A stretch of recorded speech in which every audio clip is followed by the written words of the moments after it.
because of its irrevocableness. But at times when perhaps least expected or even unwanted, the realization comes to us that what has never existed, the individual soul, the ego, has not gone and cannot go out of existence. What was born immediately ceased to be. At every moment neither existence nor non-existence can be predicated or denied. Yet what a world of difference between a living child and a dead one. Consider the following sentence of Thoreau's, put into the form of a haiku. Over the old wooden bridge, no traveler crossed. There's no traveler like deserted roads, empty chairs, silent organs, has more meaning, more poetry, solidity, and permanence than any traveler. No traveler does not mean nobody, nothing at all. It means every man.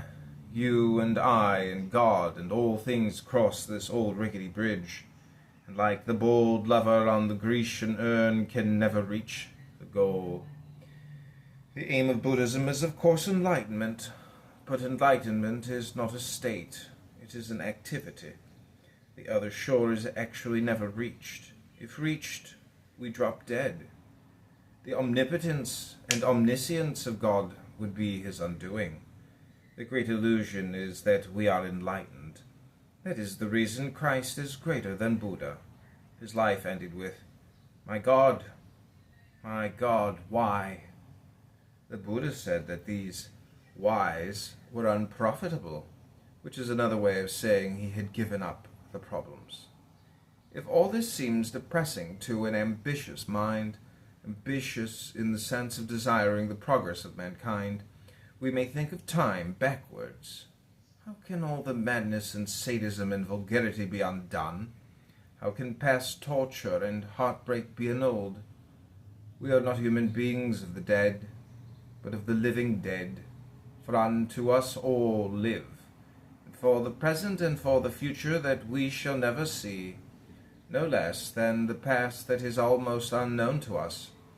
We must have not mercy and compassion, but the great mercy and compassion. If at the end of our journey there be no final resting place, how can there be a way to lose ourselves in? There lies concealed in this verse the paradox that when we realize that our sins are not real, we cease to do those very things which appeared to be sins. In Zen, sinning is to think that we have committed sin.